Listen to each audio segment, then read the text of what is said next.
আল্লাহ ফেরেশতাদেরকে ডাক দিয়া বলবে, ফেরেশতারা রে,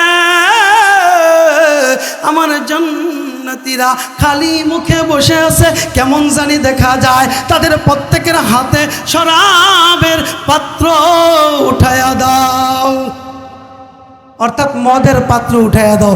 ও দোস্ত, মদ কিন্তু এই মদ না, এই আবিজাবি পানি বাদ দিয়ে বানানো মদ না, পচা আঙ্গুর দিয়ে বানানো মদ না। জান্নাতের শরাব এমন হবে, ওই জান্নাতের শরাবের স্বাদ পৃথিবীর মানুষ যদি একবার পাইতে জমিনে কোনোদিন এই স্বাদ বলতে পারত না। সেই শরাবের পেয়ালা হাতের মধ্যে উঠাইয়া দিবে, জান্নাতীরা শরাব পান করবে আর হেলে দুলে দুলে জিবরাইলের কবিতা শুনবে, মিকাইলের কবিতা শুনবে। কবিতা শোনার পরে আল্লাহ রাব্বুল আলামিন যে মঞ্চ তৈরি করবে, ওই মঞ্চের দিকে জান্নাতীরা তাকাবে। তাকায়া দেখবে রে, তাকায়া দেখবে তিনটা চেয়ার খালি। কয়টা চেয়ার খালি? এই মনোযোগ নষ্ট করেন না, ছেড়ে দেব অল্প দুই একটা কথার মধ্যে শেষ করে দেব। বক্তা আসবে আর আমি ছেড়ে দেব, আপনাদের দেরি হবে না। উপর থেকে যেই ফয়সালা আসবে ওই ফয়সালার উপরে আমল হবে, ঠিক না বেটি? প্রিয় হাজরিন, দেখবে কয়টা চেয়ার খালি? তিনটা চেয়ার খালি। জান্নাতীরা মনে মনে চিন্তা করবে, আহারে ওই তিনটা চেয়ারের মালিক জানি কারা, কাদের জানি এত সুন্দর ভাগ্য, ওই চেয়ারগুলো জানি কার ভাগ্যে আছে।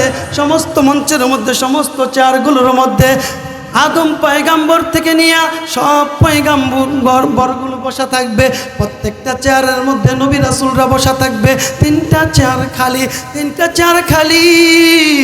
আর জান্নাতীরা তাকায় থাকবে, ওই চেয়ারগুলো জানি কার, এত সুন্দর চেয়ার।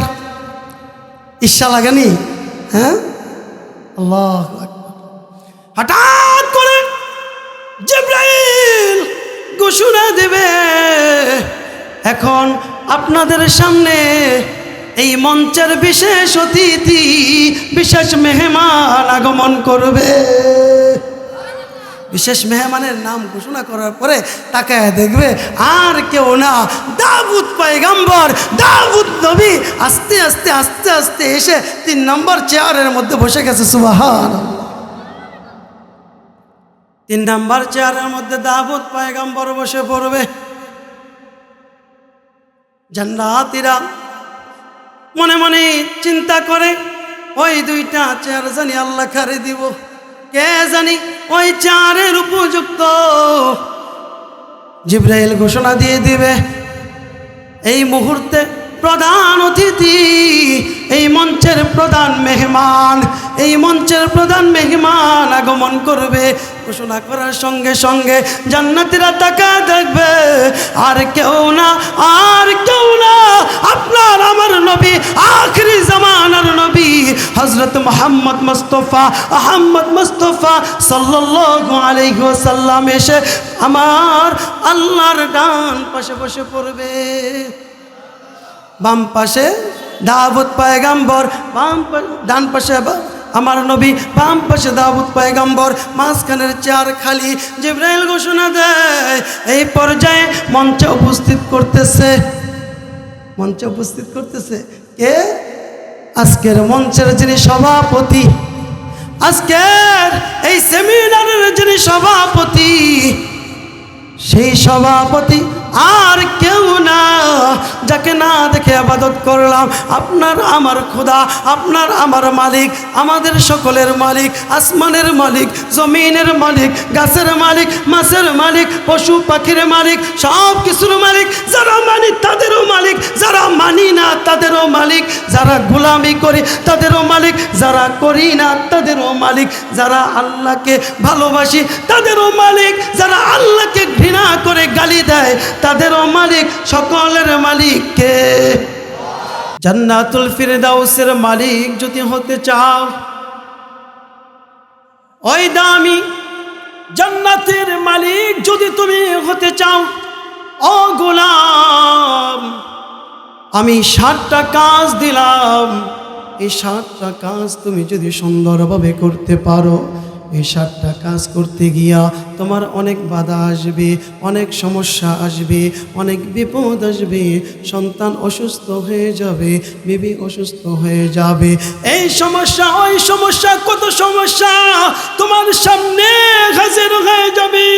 গোলাম, সব সমস্যাগুলো যেমন ধান খেতে পোকা লাগলে তুমি ওষুধ কীটনাশক ব্যবহার করো, গাছগুলো যদি দুর্বল হয় সার প্রয়োগ করো, যদি শুকিয়ে যায় পানি দাও, অনুরূপভাবে তুমি যদি জান্নাতুল ফিরদাউসের মালিক হতে চাও, ওই শীতল ছায়াময় উদ্যানের মালিক যদি গোলাম তুমি হতে চাও, আমি রব জানিয়ে দিলাম, আমি রব জানিয়ে দিলাম, এই 7টা কাজ করে তুমি যদি মুমিন হতে পারো, আমি ওয়াদা দিলাম রে, আমি রব তোকে জান্নাতুল ফিরদাউসের মালিক বানিয়ে দেব।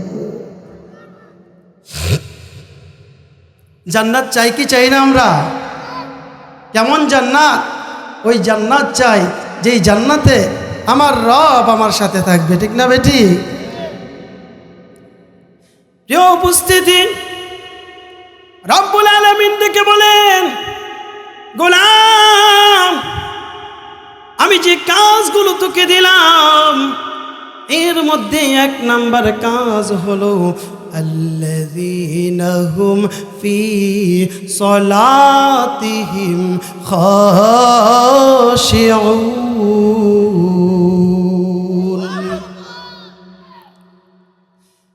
আল্লাযীনা হুম ফি সলাতিহিম খাশিউন।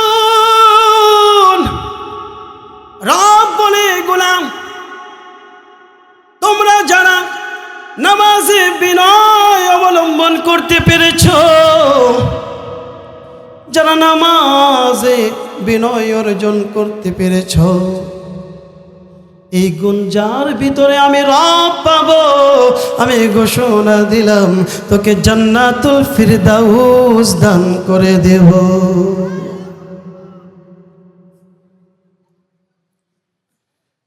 এখন তো আমরা নামাজে দাঁড়াই, অনেক মুসলমান জানি না আমার কাপড়টা কতটুকু পরা লাগবে, এটা বলতে গেলে অনেক নেতাদের গায়ে লাগবে, কারণ তারা তো 5 ওয়াক্ত নামাজ পড়ে না। যখন জানাজার নামাজ শুরু হয়ে যায়, নেতাদের বক্তৃতার সিরিয়াল শুরু হয়ে যায়, অমুক নেতাকে একটু দেন, অমুক নেতাকে একটু দেন। আর পাশাপাশি রৌদ্রের মধ্যে আমার মুসলিম ভাইয়েরা যারা 5 ওয়াক্ত নামাজ পড়ে, যারা দিন রাত রবকে ভয় করে 5 ওয়াক্ত নামাজ আদায় করে, তাদেরকে কষ্ট দিয়া নেতাগুলো জানাজার নামাজে মুসল্লিদেরকে কষ্ট দেয়। জোরে জোরে বলেন ঠিক না বেঠি? এ বাজান, রব্বে কারিম বলে, গোলাম নামাজের ভিতরে বিনয় অবলম্বন করো, কিন্তু নেতাদের টাকনুর নিচে কাপড়, নেতা এটাও জানে না টাকনুর নিচে কাপড় পরা হারাম, পুরুষদের জন্য আল্লাহ ঘোষণা দিয়েছে, নেতা এটাও জানে না।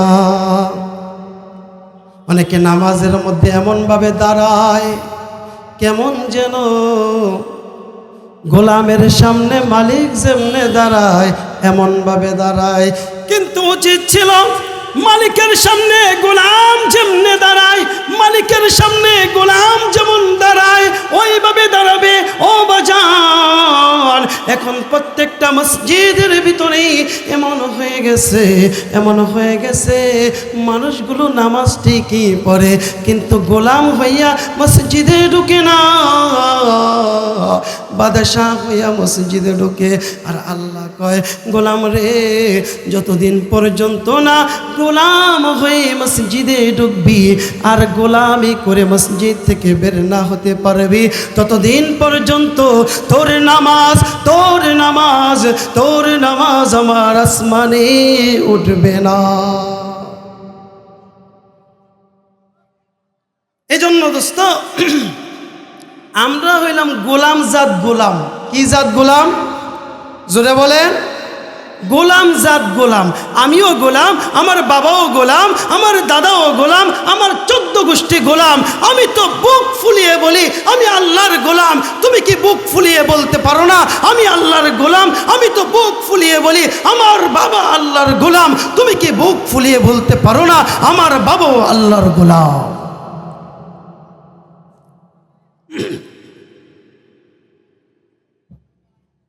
এই জন্য রব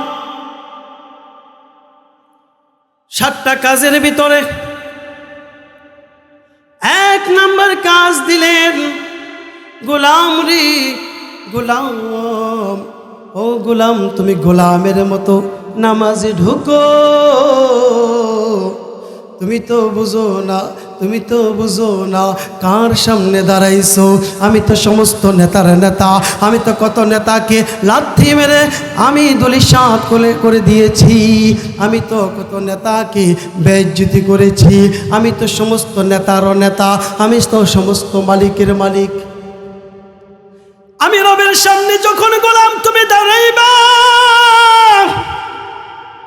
বিনয়ের সাথে দাঁড়াইবা, এমন ভাবে দাঁড়াইবা কেমন যেন মালিকের সামনে অপমানিত গোলাম, অপরাধী গোলাম যেমন একটু নিজেকে হাঁটুছাটু করে, একটু গুছিয়ে, একটু পরিবেশ করে, একটু গুছিয়ে তারপরে মালিকের সামনে যেমনে দাঁড়ায়। ও গোলাম, আমার জান্নাতুল ফিরদাউসের ওয়ারিস যদি হতে চাও, রে গোলাম, ওই জান্নাতুল ফিরদাউস এত সহজ না, এত সহজ না, বড় দামি জান্নাত। ওই দামি জান্নাত যদি তুমি মালিক হতে চাও, ও গোলাম আমি বলে দিলাম আমার সামনে যখন তুমি দাঁড়াইবা, গোলাম রে গোলামের মতো তুমি দাঁড়াইও। আমরা ওয়াদা করতে পারি এখন থেকে আর বেড়াগিরি নাই। মসজিদে যখন ঢুকবো গিয়ে ইমাম সাহেবের বল ধরবো না, গিয়ে মুয়াজ্জিন সাহেবরে বলবো না পাখাটা ময়লা কেন। আমাকে যদি আল্লাহ শক্তি দিয়ে থাকে আমি চেষ্টা করব পরিষ্কার করার জন্য। গিয়ে একটা নেতামি ভাব ধরে আন্দাজেই কয়, এই ইমাম সাহেব এনে ময়লা কেন, কি জানি হয়ে গেছে। আশ্চর্য, এটা করবেন না। উলামায়ে কেরাম নবীর ওয়ারিস, তাদেরকে বেইজ্জতি করবেন না। আপনার লঙ্গি খুলে ফেলবে রব। আলেমদের বেইজ্জতি করবেন, আপনার লঙ্গি খুলে ফেলবে। আল্লাহর কসম, আল্লাহর নবী ঘোষণা দিয়ে দিছে, জানায় দিছে, উলামায়ে কেরামের বিরুদ্ধে যারা দাঁড়ায় আল্লাহ তাদের সাথে যুদ্ধ ঘোষণা করে। এই জন্য যখন আমরা নামাজে যাব, গোলাম হয়ে মসজিদে ঢুকবো। কি হয়ে? গোলাম হয়ে মসজিদে ঢোকার পরে আমাদের কাজ হবে গোলামি। কাজ কি হবে? গোলামি। গোলামি করে গোলামের নেই আবার মসজিদ থেকে বের হয়ে যাব। এটা কয় নাম্বার গুণ? এই কথা কন, কয় নাম্বার গুণ? 1 নাম্বার। মনে রাখবেন, এটা 1 নাম্বার গুণ। 2 নাম্বার গুণ হলো ওয়াল্লাযীনা হুম আনিল লাগবি মুরিদুন। রব ডেকে বলে 2 নাম্বার গুণ হলো যারা মুমিন হবে, যারা আমার জান্নাতুল ফিরদাউসের উত্তরাধিকারী হবে, ওয়ারিস হবে, আমি রব জানিয়ে দিলাম তাদের 2 নাম্বার গুণ হলো তারা অসার কথাবার্তা থেকে, অযথা কর্মকাণ্ড থেকে বিরত থাকবে। কিন্তু দেখা যায় আমাদের দেশে এই বিষয়টা নিয়ে সবচেয়ে বেশি অবহেলা। আমরা যখন চায়ের স্টলে বন্ধুর সাথে বসে পড়ি, গল্প গুজবের ফাঁকে ফাঁকে কি সুন্দর ঘি আর গরম ভাত খাই, ঠিক না বেটি? ঘি আর গরম ভাত যেমন মজা, আমার মুসলিম ভাইয়ের বদনাম করাটা তার চাইতে বেশি মজা আমাদের কাছে মনে হয়। এই জন্য কেউ যদি একটু ফাঁদ দেয়, এত টয়লেট করে দিছে, কি ডাইরেক্ট টয়লেটে চলে যায়। অথচ রব বলে গোলাম রে তুমি যদি জান্নাতুল ফিরদৌসের ওই জান্নাতুল ফিরদৌসের উত্তরাধিকারী হতে চাও তোমাকে সংযত হতে হবে। তোমার জবান থেকে এমন একটা কথা যেন বের না হয় যেই কথাটা কোনো প্রয়োজনে আসে না। তোমার দ্বারা এমন কোনো কাজ যেন সংগঠিত না হয় যেই কাজ দ্বারা তুমি নিজেও ফায়দা লাভ করলে না, তোমার জাতীয় এই কাজ দ্বারা কোনো উপকৃত হলো না। এই কাজগুলো থেকে বিরত থাকো, এই ধরনের কথাগুলো থেকে বিরত থাকো। যদি তুমি থাকতে পারো আমি রব ঘোষণা দিলাম তোমার 2 নাম্বার গুণ কমপ্লিট হয়ে গেছে। 2 নাম্বার গুণ হলো কি? অযথা গল্প গুজব থেকে এই যে ওয়াজ চলতেছে নি চাষটলে কিছু লোক আছে না নাই? হেন কিন্তু বক্তা আছে যেমন শ্রোতাও আছে তেমন, ঠিক না ভাই? ঠিক, বক্তাও আছে শ্রোতাও আছে, কিন্তু এখানে বক্তা আছে শ্রোতা আছে, প্রত্যেকটা কথায় নাকি প্রত্যেকটা দোস্ত ফালতু আলাপ করি না, ডাইরেক্ট কোরআন থেকে তাফসির করতেছি। আল্লাহর কসম বাহিরের কোনো এই আলতু ফালতু কথা নেওয়া নিয়ে আপনাদের সামনে বসি নাই। ডাইরেক্ট কোরআন থেকে একটা করে আয়াত বলবো আর তাফসির করব যদি আল্লাহ তৌফিক দেয়। থাকবেন তো ইনশাআল্লাহ? সেখানেও কিন্তু বক্তা বক্তৃতা দিতেছে, কিন্তু সেখানে আল্লাহর আযাবের ফেরেশতাগুলো গজব দেওয়ার অপেক্ষায়। আর এখানে আমার রব ফেরেশতাদেরকে পাঠাইছে কি করো? সকিনা বর্ষণ করো। কি করো? সকিনা বর্ষণ করো, রহমত বর্ষণ করতে থাকো। প্রিয় হাজিরিন, তাহলে 2 নাম্বার গুণ পাইলাম। বেহুদা কথাবার্তা বলা যাবে না, অযথায় এমন কাজ করা যাবে না যেই কাজ করলে নিজেরও কোনো ফায়দা নাই, জনগণেরও কোনো ফায়দা হয় না। 3 নাম্বার গুণ 3 নাম্বার গুণ আল্লাহ ডেকে বলেন ওয়াল্লাযীনা হুম লিযাকাতি ফাইলুন, যারা যাকাত স্বয়ং সম্পূর্ণ করছে, যাকাতটা ঠিক মতো দিছে। আমাদের দেশে যাকাত দিতে ইচ্ছুক না। যদি ধনীরা যাকাত দিত আল্লাহর কসম বাংলার জমিনে ভিক্ষা দেওয়ার জন্য লোক খুঁজে পাওয়া যাইত না। কেমন বাটপারি করে যাকাত হিসাব করলে 5 লক্ষ টাকা আসবে।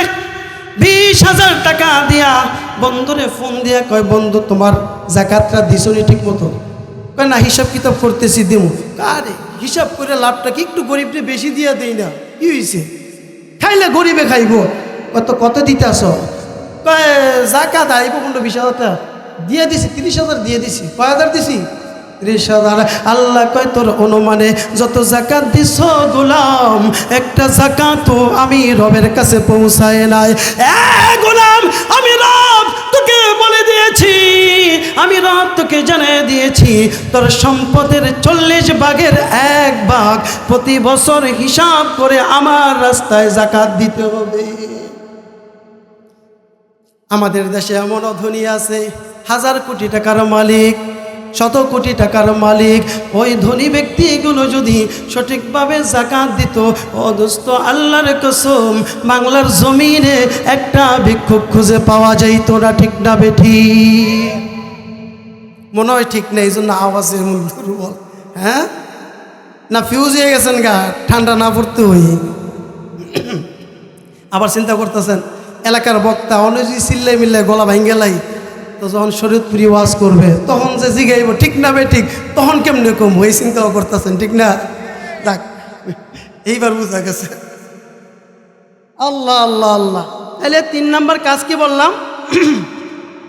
3 নাম্বার কাজ হলো যারা যাকাত সঠিকভাবে আদায় করে। রব ডেকে বলে গোলাম 3 নাম্বার কাজ যখন তুমি করবা আমি ঘোষণা দিয়ে দেব মুমিন হওয়ার জন্য 3 নাম্বার গুণ তুমি পরিপূর্ণ করছো। আর 4 নাম্বার হলো ওয়াল্লাযীনা হুম লিফুরুজিহিম হাফিজুন।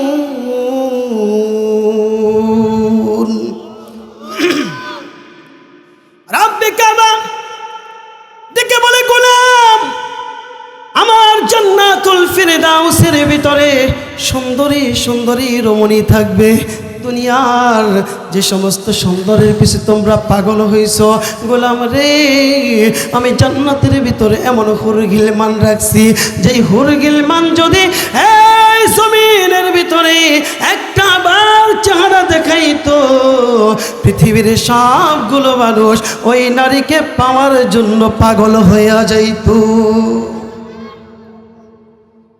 ওই নারী তোমাকে দেব, শর্ত আছে, ওই জান্নাতের নাজ নিয়ামতগুলো তুমি পাইবা, জান্নাতুল ফেরদাউস তোকে দেব গোলাম, শর্ত আছে। শর্ত কি? শর্ত হলো তুমি তোমার লজ্জাস্থানকে হেফাজত করতে হবে।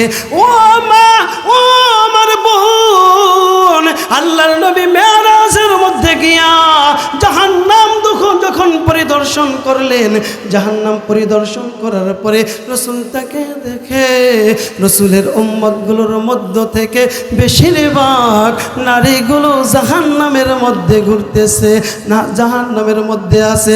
রাসূল জিবরাইলকে জিজ্ঞাসা করে, জিবরাইল রে, আমার উম্মতের মধ্যে জাহান্নামের ভিতরে নারীদেরকে বেশি দেখা যায়, কারণটা কি? জিবরাইল ডেকে বলে, ইয়া রাসূলুল্লাহ, ইয়া হাবিবাল্লাহ, ও নবীজি, মহিলারা জিনার জন্য সব সময় আগায়া থাকতো।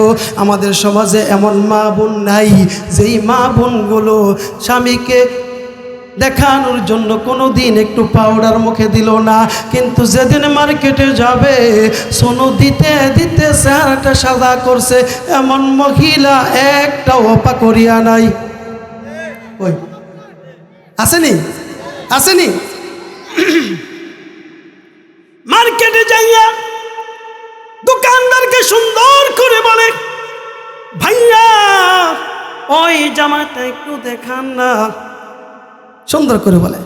আর ঘরে গিয়া স্বামীকে বলে, দেখতাছো না সিরিয়াল দেখতাছি, ভাত লইয়া খাও। ও মা, তোমার জন্য দুর্ভাগ্য মা, এখনো সময় আছে, নিজেকে ফিরাও, এখনো সময় আছে, নিজেকে ফিরিয়ে আনো। ও মা, ও মা গো, ও আমার বোন, তুমি আমার শত্রু না, তুমি আমার শত্রু না, তোমার বিরুদ্ধে বলার জন্য এখানে বসি নাই। আল্লাহর নবী কয়, তোমাদের সংখ্যা নাকি জাহান্নামে বেশি। মা গো, তুমি যদি ঠিক না থাকো গো মা, তোমার কারণে তোমার বাবা জাহান্নামে যাবে। মা, তুমি যদি পর্দার বাহিরে চলো গো মা, তোমার কারণে তোমার সন্তান জাহান্নামে যাবে, তোমার কারণে তোমার স্বামী জাহান্নামে যাবে, তোমার কারণে তোমার ভাই জাহান্নামে যাবে। ঠিক না বেঠি? একটা নারী যখন জাহান্নামে যাবে, ওই নারীগুলো কমপক্ষে 4 জন পুরুষকে জাহান্নামে নিতে চাইবে। কয়জন? 4 জন। প্রিয় হাজরিন, তাহলে কয় নাম্বার গুণ বললাম? মুমিনের 4 নাম্বার গেল, 4 নাম্বার গুণ গেল। 4 নাম্বার গুণ হলো আপনার আমার প্রত্যেকের কি যৌনাঙ্গকে হেফাজত করতে হবে। এরপরে রব জানা দেয় গোলাম, হেফাজতের মানে এই না যে তুমি তোমার বিবির কাছে যাইবা না, বিবির সাথে মিষ্টি করে কথা বলবা না, এটা না। ইল্লা আলা আজওয়াজিহিম আও মা মালাকাত আইমানুহুম ফাইন্নাহুম গায়রু মালুমিন। যদি তোমরা তোমাদের বিবাহিত স্ত্রী এবং তোমাদের কিনাবাদীদের কাছে যাও, তাহলে তোমরা সীমা লঙ্ঘনকারী হবে না, তোমরা তিরস্কৃত হবে না, তোমরা অপরাধী হবে না, বরং এর দ্বারা তোমরা সব পাইবা। সুবহানাল্লাহ বলে। এরপরে আল্লাহ বলেন, ফামান ইবতাগা ওয়ারা যালিকা ফাউলাইকা হুমুল আদুন।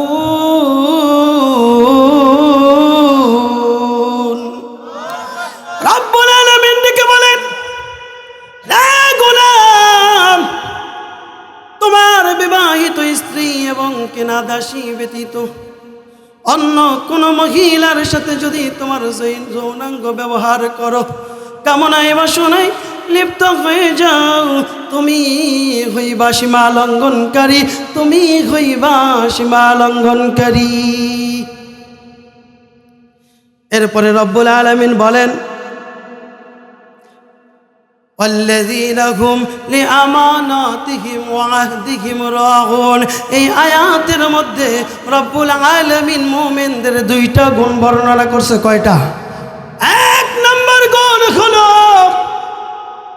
তোমরা যদি আমানতের খেয়ানত না করো গোলাম, ও আমার বান্দি, তোমরা যদি আমানতের খেয়ানত না করো, আমি রব ঘোষণা দিলাম, আমি রব জানাইয়া দিলাম, মুমিন হওয়ার জন্য যে 7টা গুণের প্রয়োজন তার মধ্যে 5 নম্বর গুণটা পরিপূর্ণ হয়ে গেছে। সুবহানাল্লাহ। এরপরে 6 নম্বর গুণ হলো তোমরা যে ওয়াদা করো ওই ওয়াদা তোমরা খেলাফ কইরো না। যদি ওয়াদা খেলাফ করো তাহলে মুমিন হইতে পারবা না। ওয়াদা যেদিন পূরণ করবে গোলাম, আমি রব ঘোষণা দিলাম মুমিন হওয়ার জন্য 7টা গুণের মধ্যে 6টা গুণ তোর কমপ্লিট। আর আমরা বেশি মজা পাই ওয়াদা খেলাফ করতে, ঠিক না ভাই? ঠিক। ওয়াদা আমরা খেলাফ করা এটা আমাদের অভ্যাস হয়ে গেছে। দোস্ত ব্যাখ্যায় যাব না, বিস্তারিত আলোচনায় যাইব না, যেহেতু সময় কম, সংক্ষিপ্ত আপনাদেরকে একটু এই গুণগুলোর কথা বলতে চাই। এ বাজান, রব্বুল আলামিন ডেকে বলে গোলাম রে, এই 6টা গুণ যখন তোর কমপ্লিট হয়ে যাবে ফেরেশতারা অপেক্ষায় থাকে। আরও একটা গুণ, ওই গুণটার জন্য ফেরেশতারা অপেক্ষায় থাকে। ওই গুণটা কমপ্লিট হওয়ার সঙ্গে সঙ্গে আমি রব জানিয়ে দেই ফেরেশতারে আমার গোলামের নামটা মুমিনদের খাতার মধ্যে লিখে দে, আমার গোলামের নামেই জান্নাতুল ফিরদাউস লিখে দে। সাফ কাওলা দলিল করে দে, জান্নাতুল ফিরদাউস আমি আমার গোলামকে দিয়ে দিলাম, দান করে দিলাম। 6 নাম্বার গেল, রয়েছে কয়টা? একটা। সেটা কি? আল্লাহ রাব্বুল আলামিন আয়াতের মধ্যে জানায় দিয়া বলেন ওয়াল্লাযীনা হুম আলা সালাওয়াতিহিম ইউহাফিজুন। রাব্বুল আলামিন বলেন মুমিনদের 7 নম্বর গুণ হলো তারা তাদের নামাজকে হেফাজত করবে। প্রশ্ন হলো হুজুর, এখন দেখতেছি 2টা গুণ তো একরকম হয়ে গেল। প্রথম তো আল্লাহ বলছে নামাজে বিনয় হওয়ার জন্য, আবারও নামাজ হেফাজতের কথা বলল। ও হুজুর, কারণটা কি? 2টা আয়াত তো পাশাপাশি হয়ে গেল, একই রকম হয়ে গেল। না না না, ও দোস্ত, একটা আয়াত হইল। এই কারণে আল্লাহ কই তুমি নামাজে যখন থাকো তোমার মনটা ক্ষেতের মধ্যে যায়, ওইখান থেকে ফিরাইয়া আনো তাড়াতাড়ি, ক্ষেতের মধ্যে পড়িয়া থাইকো না। তোমার মনটা গাড়ির মধ্যে যায়, তোমার মনটা বিবির কাছে যায়, তোমার মনটা সন্তানের কাছে যায়, ওইখান থেকে ফিরাইয়া আনো। তুমি যদি ফিরাই আনতে পারো তাহলে তুমি হইলা মুমিন। আর এখানে যে আল্লাহ হাফিজুন বললেন, হাফিজুন শব্দের অর্থ হলো হেফাজত করা। আল্লাহ কয় আমার গোলামদের মধ্যে এমন কিছু নামাজি আছে যেই নামাজিরা ফজর পড়লে জোহর পড়ে না, জোহর পড়লে আসর পড়ে না, আসর পড়লে মাগরিব পড়ে না, সাপ্তাহিক জুমা পড়লে সারা সপ্তাহ খবর পাওয়া যায় না, সারা সপ্তাহ না পড়লো, জুমা না পড়লো, 2 ঈদে তাদেরকে পাওয়া যায়। ঈদের নামাজ পড়ুক বা না পড়ুক, জানাজার নামাজে আগের কাতারে তাদেরকে পাওয়া যায় কিনা? এটি বললে আবার অনেকের গায়ে লেগে যায়। আল্লাহ মাফ করুক, বুঝার লেগে কইতেছি বাবা, বুঝার জন্য বলতেছি। আল্লাহ যেন আপনাকে আমাকে সবাইকে যেন এই কথাগুলো মেনে চলতে পারি, জান্নাত পাইতে পারি, এই জন্য বলি। আপনার সাথে আমার কোনো দুশ্মনী নাই, আল্লাহর কসম আপনার সাথে আমার কোনো দুশ্মনী নাই, আপনার ক্ষেতের সাথে আমার কোনো ক্ষেতও নাই। কে আসেনিও নাই, দুশ্মনী হবে কেন? প্রিয় হাজিরিন, রব বলেন যদিও নামাজ পড়ে জোহর আসরের টাইমে পড়ে, আসরটা জোহরের টাইমে পড়ে, জিজ্ঞাসা করলে বলে সংসার কইলে কি তা পাওয়া যায়? হ্যাঁ, বিশেষ করে এটা আমাদের মা বোনদেরকে বলতেছি, ও মা রাগ করবেন না, আপনি জোহরের নামাজটা পড়তে পড়তে 5টা বাজাইলান, সন্তানকে কি দিয়ে খাওয়াইলে সন্তান পেট ভরে দুগা ভাত খাইতে পারবে?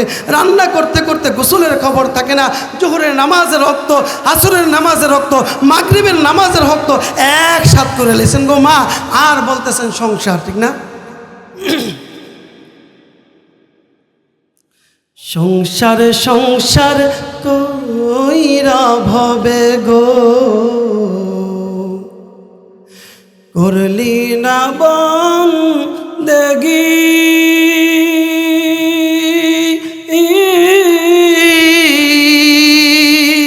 কেমনে কাটাইবি মনরে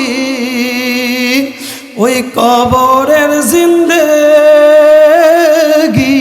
রে, ওরে জীবন গুনাই গুনাই গেল রে, ওরে জীবন গুনাই গুনাই গেল রে।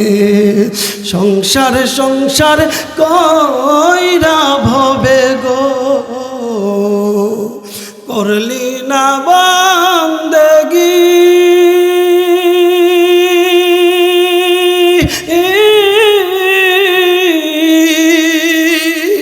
কেমনে কাটাইবি মনরে ওই কবরের জিন্দেগি রে, ওরে জীবন